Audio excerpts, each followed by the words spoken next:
Bila kekurangan vitamin A, sel epitel akan mengeluarkan keratin, yaitu protein yang tidak larut dalam air dan bukan mukus. Bila sel-sel epitel mengeluarkan keratin, sel-sel membran akan kering dan mengeras. Hal ini dikenal dengan keratinisasi. Keadaan tersebut bila berlanjut menyebabkan xeroftalmia atau buta ayam. Bila berlanjut terus menyebabkan kebutaan. Next.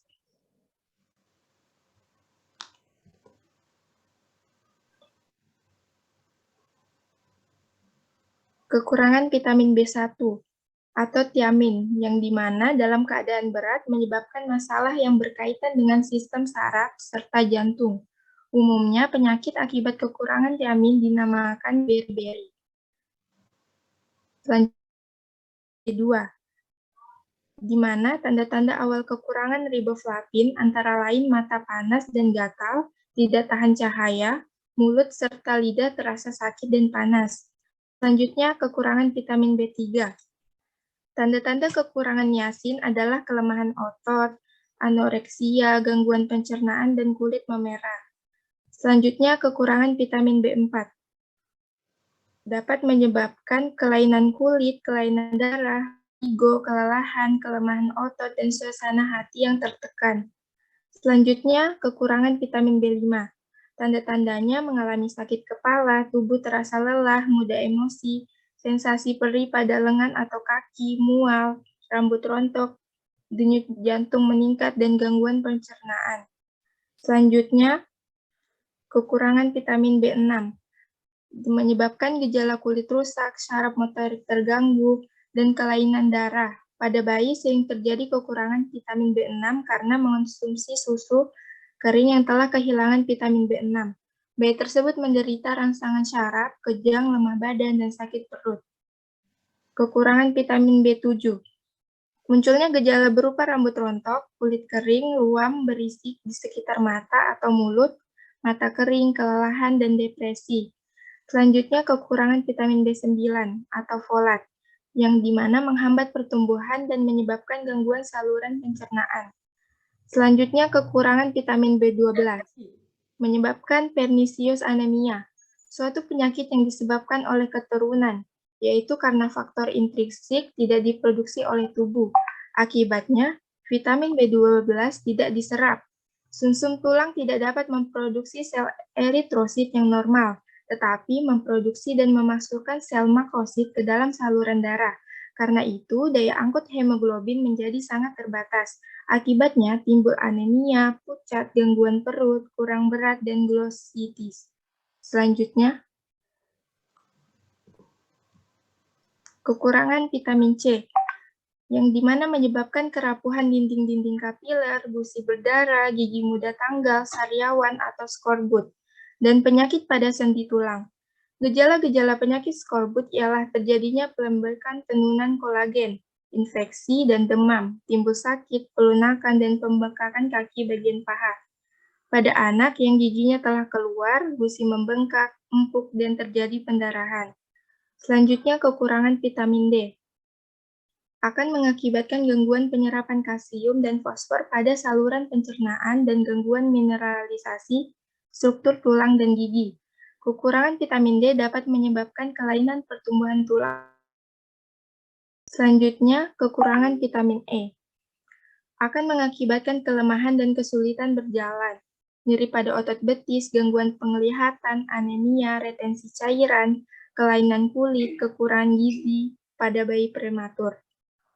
Selanjutnya, kekurangan vitamin K, yang dimana menyebabkan darah tidak dapat menggumpal, sehingga bila ada luka pada operasi terjadi pendarahan. Kekurangan vitamin K terjadi bila ada gangguan absorpsi lemak. Gejala kelebihan vitamin K ada hemolisis sel darah merah, sakit kuning, dan kerusakan pada otak. Next.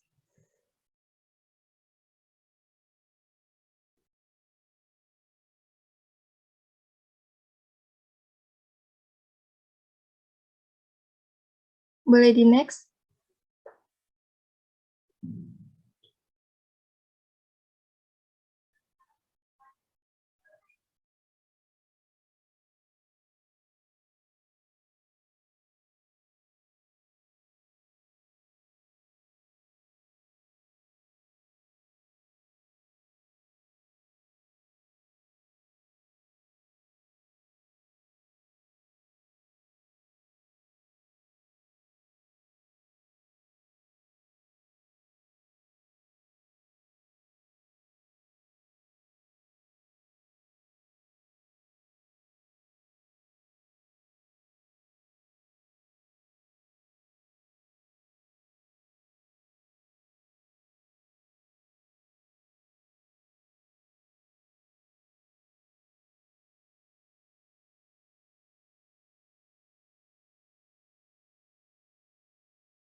Baik, kita lanjut ke kelainan metabolisme cairan, yang dimana kekurangan air dalam metabolisme tubuh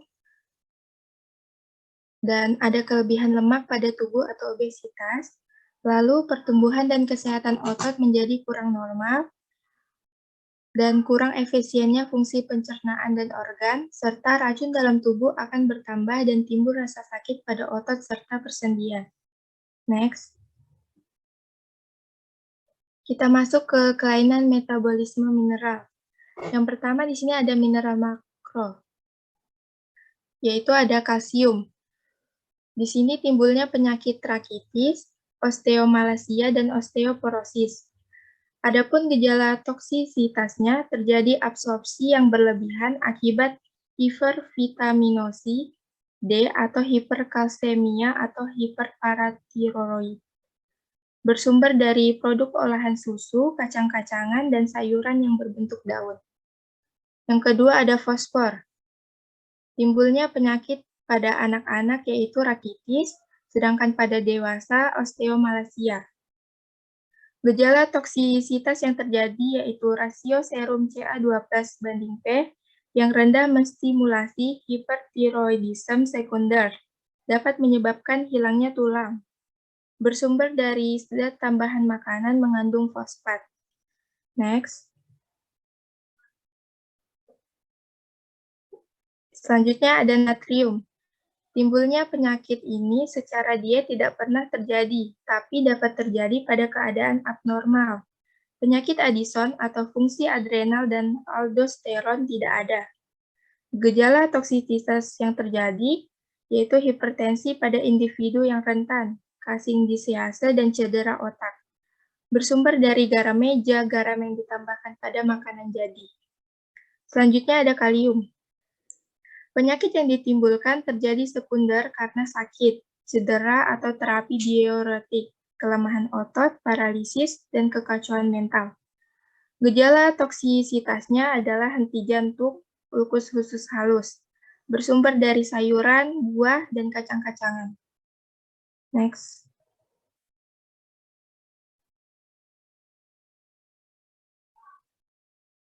Selanjutnya ada klorida. Timbulnya penyakit yaitu bayi yang mendapat susu formula bebas garam. Terjadi sekunder karena vomitus, terapi diuretik, dan penyakit ginjal. Sumbernya ada pada garam meja. Selanjutnya ada magnesium.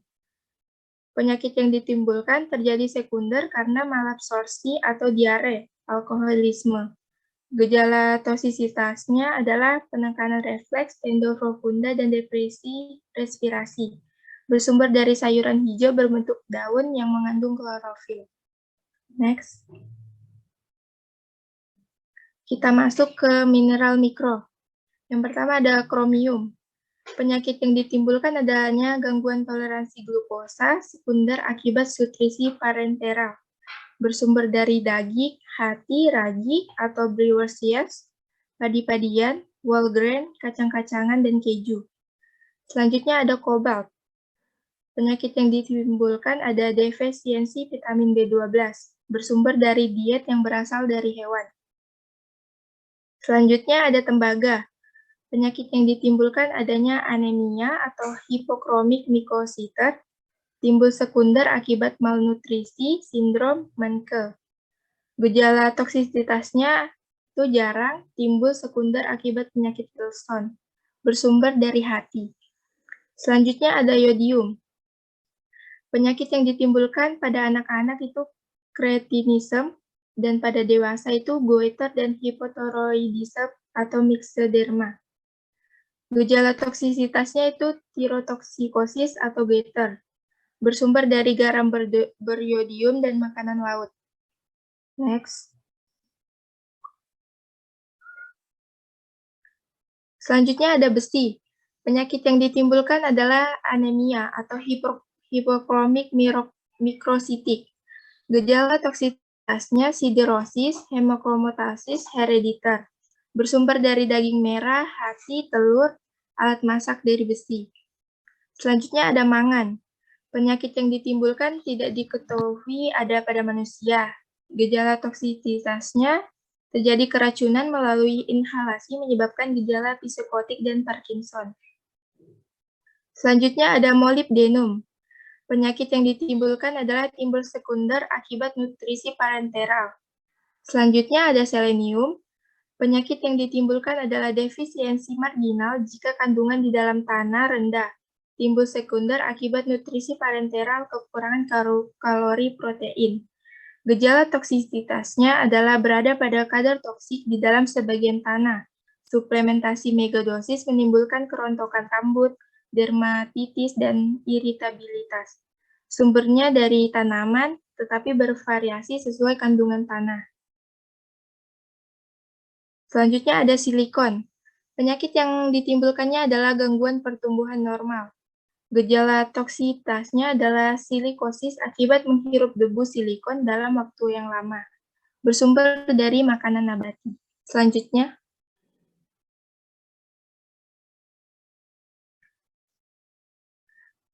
ada seng. Penyakit yang ditimbulkan adalah hipogonadisme, kegagalan pertumbuhan, gangguan penyembuhan luka, penurunan ketajaman mengecap dan menghidu, terjadi sekunder akibat akrodermatitis enteropatika, serta nutrisi parenteral. Gejala toksisitasnya adalah iritasi gastrointestinal atau muntah. Yang terakhir ada Florida. Penyakit yang ditimbulkan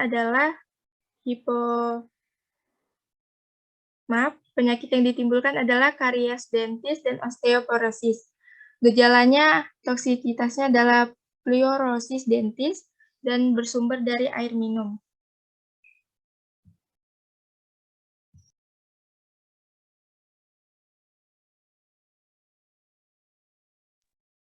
Baik, selanjutnya saya serahkan kepada moderator.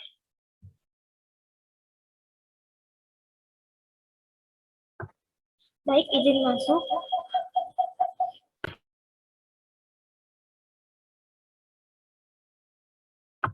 Sebelum mengakhiri, saya izin menambahkan untuk dehidrasi.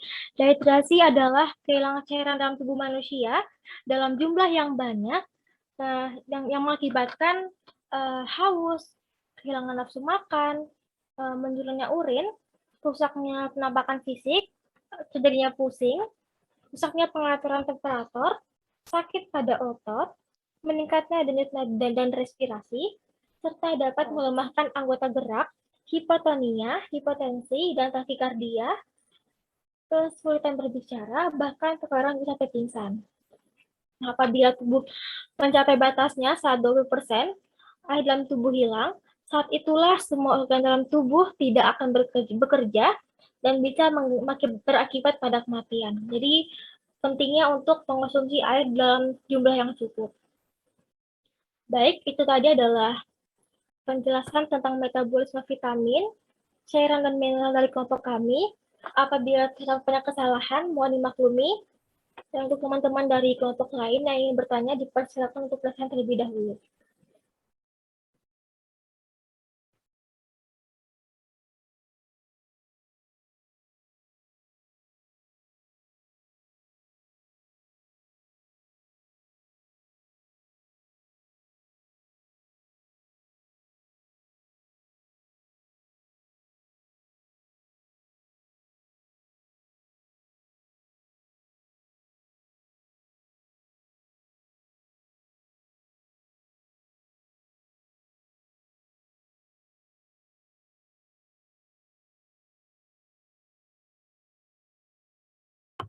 Baik, untuk Saudara Anindya Sasi Kirana, saya persilakan untuk menyampaikan pertanyaannya. Baik, terima kasih kesempatannya. Sebelumnya, perkenalkan saya Anindya Sasi Kirana, perwakilan dari kelompok 2. Di penjelasan terakhir tadi dijelaskan bahwa dehidrasi merupakan salah satu kelainan atau penyakit akibat metabolisme cairan. Yang ingin saya tanyakan, bagaimana proses dehidrasi tersebut bisa menyebabkan seseorang pingsan, bagaimana alurnya dari awal hingga ia bisa menyebabkan pingsan pada seseorang. Sekian pertanyaan saya. Terima kasih sebelumnya. Baik, terima kasih atas pertanyaannya. Izinkan kelompok kami untuk menambahkan terlebih dahulu ya.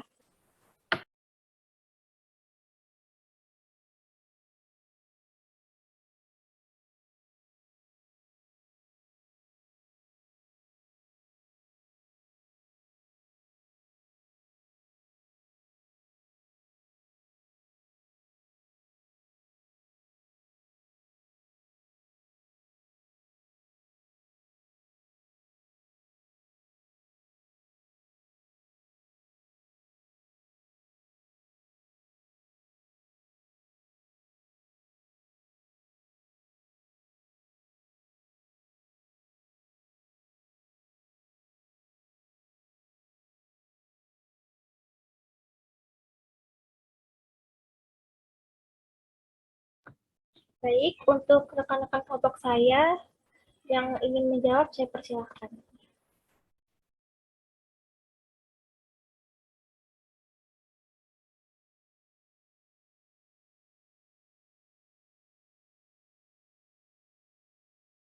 Baik, di sini saya akan menjawab pertanyaan dari Anindya Sasikirana.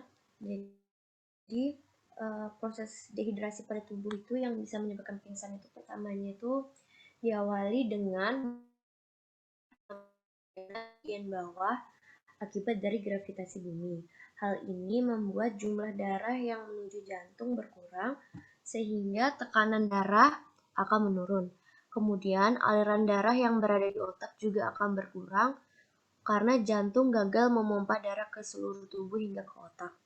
Selain itu, pembuluh-pembuluh darah tidak dapat berfungsi untuk sementara waktu akibat kurangnya aliran darah yang ada. Hal ini dapat bertambah parah ketika otak kekurangan zat gula atau glukosa sehingga tubuh akan lemas dan pingsan. Pingsan juga dapat terjadi akibat dari kondisi psikis seseorang yang tidak terkontrol karena melemahnya saraf otak yang berfungsi untuk mengontrol emosi.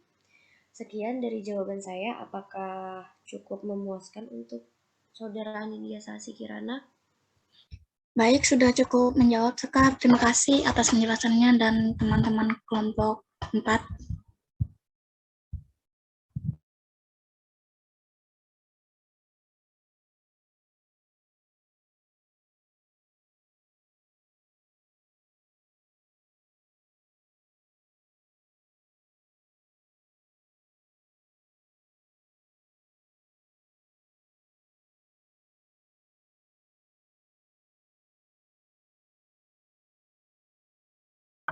Baik, mohon izin masuk. Untuk presentasi pada hari ini saya akhiri. Apabila ada kekurangan mohon dimaafkan. Sekian dari saya. Terima kasih. Wassalamualaikum warahmatullahi wabarakatuh. Saya kembalikan kepada Ibu Siti Rahmatika.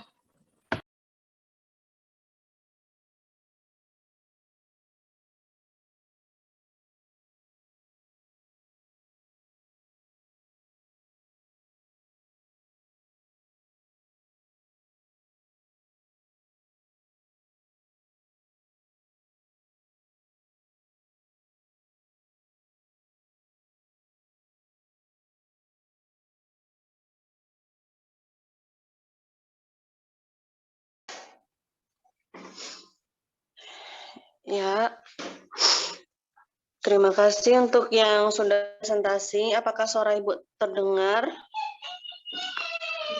Terdengar, Ibu. Dengar, Ibu. Ya, untuk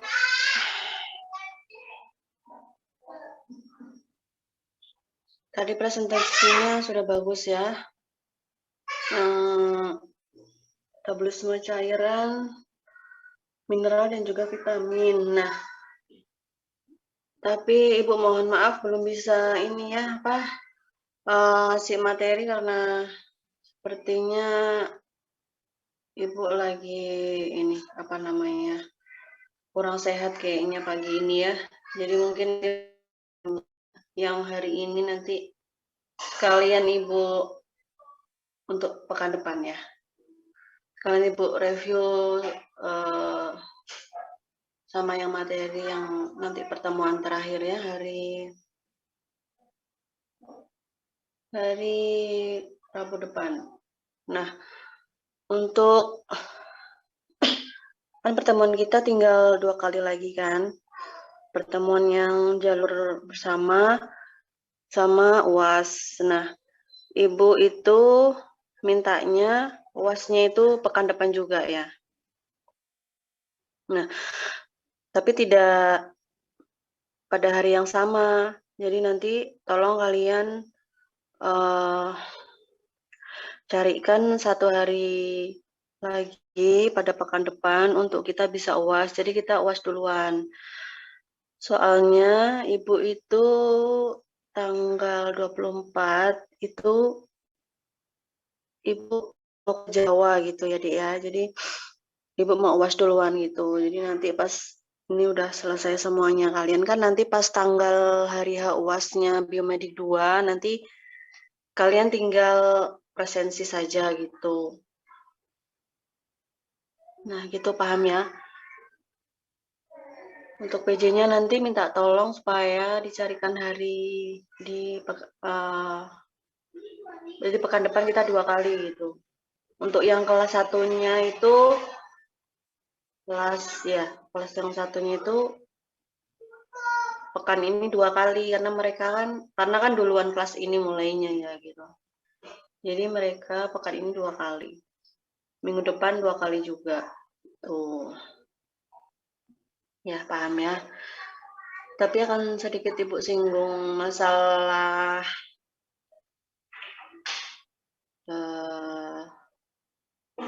apa tadi? Pertanyaan tadi yang dehidrasi tadi ya, yang bisa menyebabkan seseorang itu kehilangan kesadaran itu ya. Dehidrasi. Nah, kalau kita mengingat peranan air dalam metabolisme itu ya, air itu kita pahami dulu fungsinya.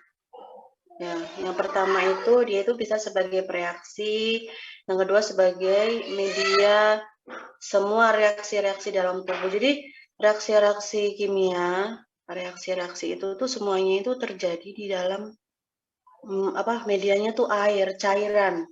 Kan kalian kan terjadinya ada yang di sitosol, ada yang di membran mitokondria. Nah, di dalam membran mitokondria itu isinya itu cairan semua gitu.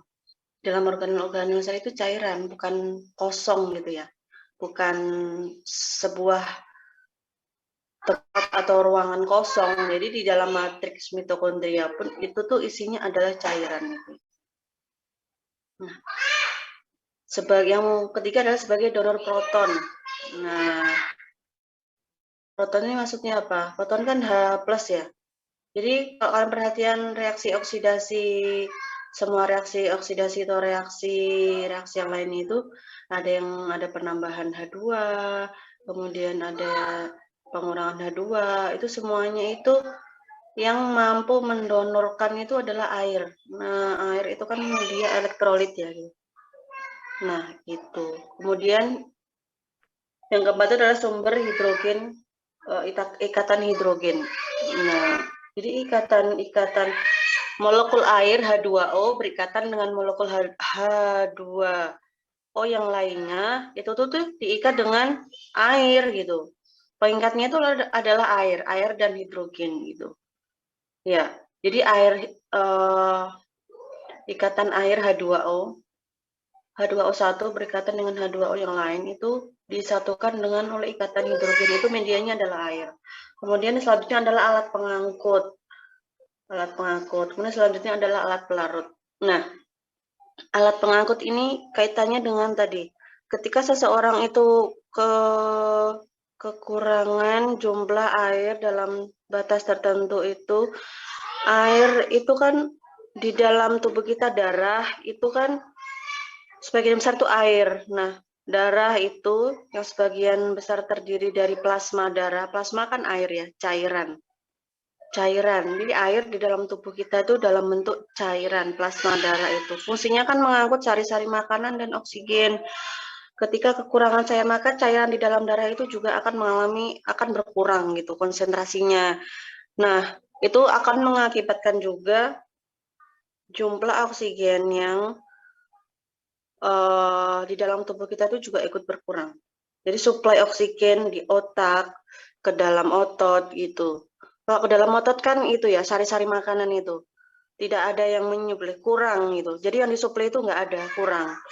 Itu akan menyebabkan di otak itu akan mengalami gangguan karena suplai oksigen di otak itu kan pusat pemerintah ya, jadi oksigennya yang ke otak itu tidak ada, maka dia akan bisa mengakibatkan gangguan emosional tadi yang sudah dijelaskan.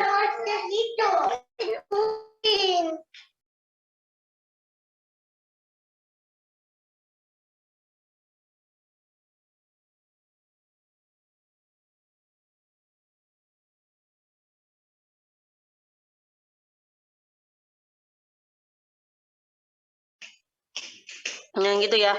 Kalau di otot itu bisa ini menyebabkan tadi kejang tadi ya. Ya karena itu suplai makanan atau glukosa yang menyuplai gula otot itu tidak ada gitu. Jadi bisa menyebabkan tubuh itu kram, kejang gitu, tidak bisa bergerak gitu ya. Nah, sepertinya itu dulu ya. Tadi untuk yang mineral-mineral tadi sudah dijelaskan ya, mineral-mineral tadi. Itu sepertinya itu dulu ya Nak ya. Nanti akan Ibu jelaskan mendetail lagi pada pertemuan yang terakhir nanti ya, hari Rabu. Atau kalau mau juga itu pekan ini 2 kali, pekan depan 1 kali, itu bisa juga. Atau pekan ini 1 kali, yang pekan depannya 2 kali, itu bisa juga. Nanti tergantung PJ-nya ya. Gitu. Ya untuk hari ini jangan lupa dikirimkan tadi tanya jawabnya. Sepertinya Ibu ini akhiri dulu ya. Kalau ada pertanyaan silahkan. Izin masuk Ibu. Ya. UASnya itu dilakukan online atau offline ya Ibu? Ini kalau dari fakultas gimana? Kalau dari fakultas gimana? Apakah sudah bisa atau sudah offline kah?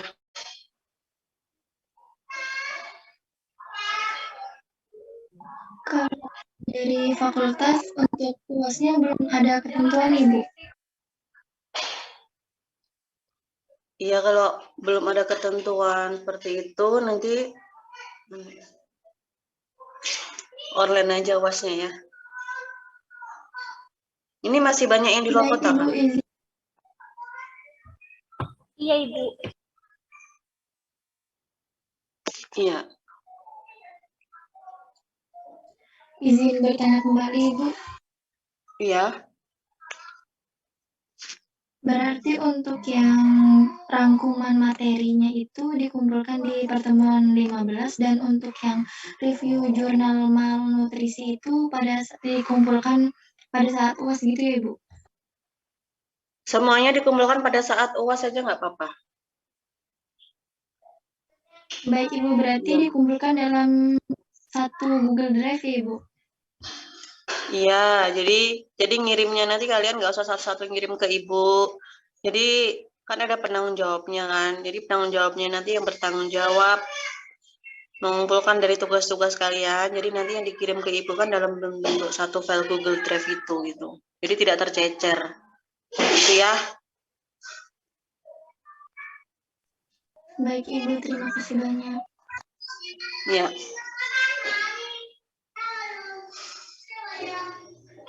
Nah, nanti tugas PJ-nya nanti menghubungi Ibu ya, ataukah apakah pertemuannya nanti pekan ini 2 kali. Berarti kan kalau pekan ini 2 kali, berarti kan kelompok yang jalur bersama itu pekan ini ya. Kalau pekan depan, berarti presentasinya pekan depan sama 1 kali lagi pertemuan untuk UAS ya. Baik Ibu, berarti materi-materi dari Ibu itu dikirimkan pada saat setelah presentasi untuk jalur bersama ya Ibu? Iya. Betul.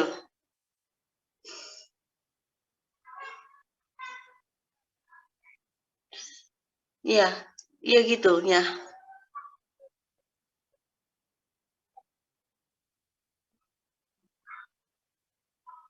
Baik Ibu, terima kasih banyak. Ya.